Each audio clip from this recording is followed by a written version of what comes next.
on. It's very overcast and rain threatening here. You can feel the damp in the air. We've had beautiful weather for the last week or so. So we've been very busy outside. And now we feel a bit of pressure to finish off our couple of jobs before the rain comes. So there's a full moon on Thursday, and it will be raining on Thursday. And in my experience, whatever weather we have on the full moon tends to be the pattern for the next week or two. So there is some pressure for us to get working here.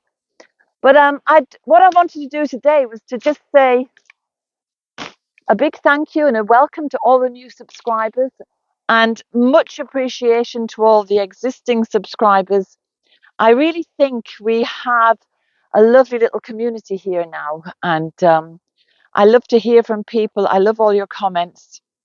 And some of the comments and the emails lately have been people expressing their worry and concerns about the state of the world.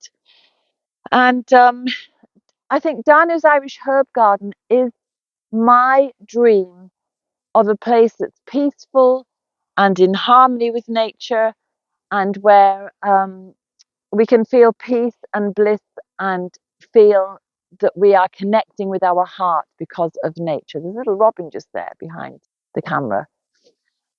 And so I was starting to think, well, I'm giving little bits of advice to people and reassuring them as much as I can. But I thought, well, what am I feeling? And I've been feeling the same existential threat, the same fears. You can't quite name them. They're very amorphous, but you just feel that there's something coming. And I've been getting very fearful and very angry, and that is not good because I can feel how negative that feels in my body.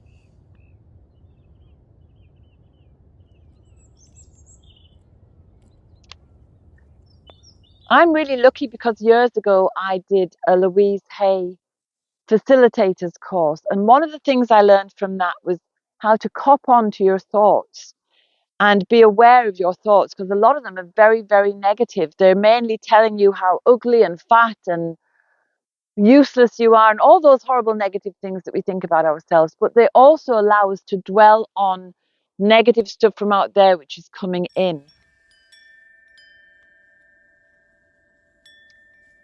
So I've trained myself to be aware of the negative thoughts coming in and to stop them, but I can't do it all the time because I'm only human.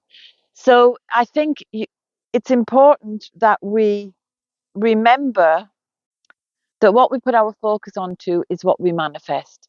So instead of focusing on all the bad stuff out there, the only way to make a real change in the world is to focus on what's inside. And the Heart Math Institute, for example, has shown that when we work through our heart, we expand our electromagnetic field to massive lengths, and we interact and impact on other living beings. So we could stand here and look at a tree over there and send our love to it, and it will have a biological impact. Somebody could test the tree and the cells would be healthier and it would be growing better. So we can do the same thing for each other. And of course, nature is just so helpful. Just being in nature is very much restoring that electromagnetic field, reducing all the stress hormones. We're breathing in beneficial air because of all the pheromones from the different plants and trees. And so even if you just sat in an apartment and you're imagining or meditating on being in a forest or being in the countryside and getting into your heart space, that is what is going to improve the world and change it for the better. Because when I was young, I used to go out protesting and I used to really direct my anger and fear in that kind of active way. And I don't get the chance to do that anymore. And I'm not sure if that is the best way to fight the existential threat. But I think now the best way is to use the heart as an organ of change, as an organ of manifestation. We can use our heart to manifest the wonderful world that we want to see. And lots of people are talking about this. I mean, the Heart Math Institute has been on the go, I think, since the 80s, possibly earlier, probably earlier, I think. I think it was the 60s. But quantum physics is showing us the same thing, that what we focus on, we manifest. And I don't want to manifest the sort of world that this existential threat is describing to me. I don't want that. I don't believe any of the leaders in the Western world can be trusted. So I think let's just forget about what they're doing. Let them get on with their silly games. You know, they obviously have ego issues, and I'm not going to join in with their game. So I'm turning my back on them and I'm focusing on this. This is where my heart is. And that's what I think I would advise to all of those people who are contacting me and expressing their concern about the state of the world.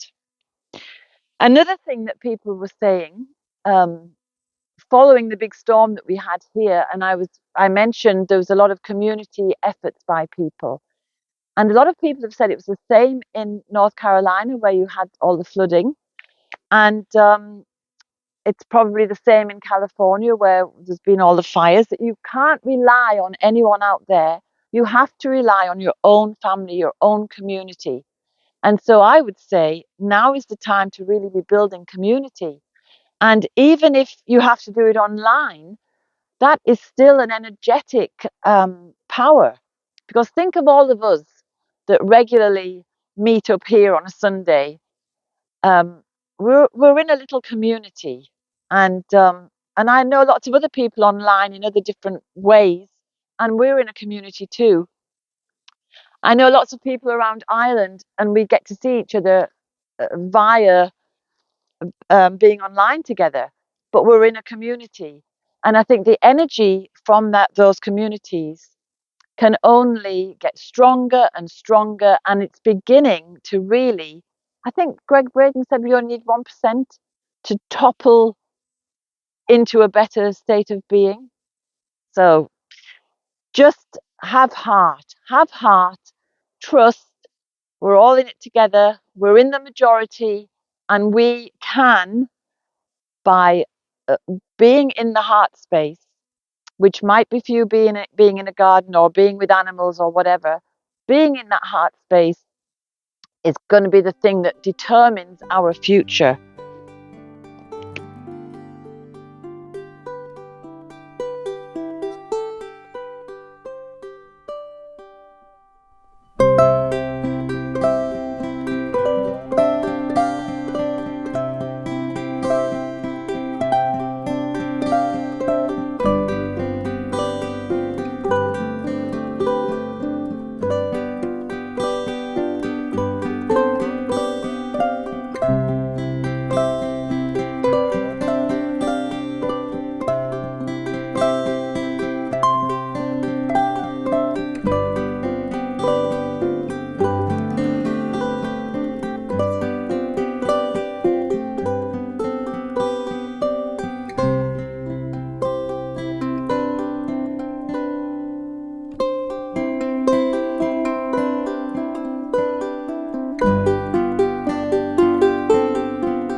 It's all easier said than done, but it's worth giving it a try. And I think for many people, doing something creative is a way to get into the heart space. So it could be writing, it could be prose or poetry, it could be, I don't know, doing something in your own garden, doing something in your community, making a new outfit.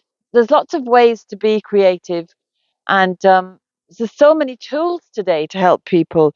And I think once you get into that kind of zone of being really in a creative mood and the energy that goes into creation, I think that's a really good way to get into the heart space. Unless you're good at meditating, and unless you're already good at meditating, and you can just get into that space. But if you look at the Heart Math Institute, there's lots of tips on how to get into the heart space. And I'm sure you don't even have to go there. You can just imagine it for yourself. But for me, I think creativity, getting lost in that zone and being completely focused on creating something, is a real antidote to all the destruction that's in the rest of the world. And of course, another thing we have to remember, I think, is that for all the horrible things we hear, there's a million and one wonderful things happening. Even if it's just somebody giving a smile at the checkout or helping an old lady across the road, it doesn't matter. Those little acts of kindness that go unnoticed, never reported on, they're also worth keeping in mind instead of the bad stuff. So I'm going to have to keep going here now and get my machete out again. There's a lot of couch grass growing here, and brambles are going through my Rosa rugosa stand. So I want to get all of that cleared so that they don't come down into this vegetable bed. So I will carry on. And from my heart, I wish you all the best for the week. And I hope that's just helped anyone who's feeling that horrible, horrible sense of stress. And I suppose it's the kind of where you feel cut off from things, alienated. There's no need to feel that because we're all in it together. So have a wonderful week and keep your pecker up and stay positive.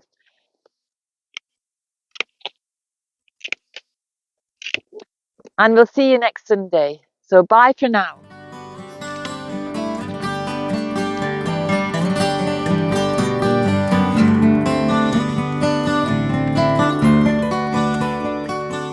I hope you enjoyed today's film. If you did, subscribe and hit the bell for notifications.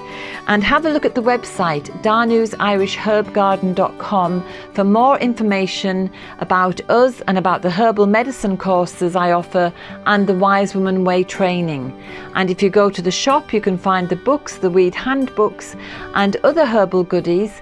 And remember, we put a new film out every Sunday.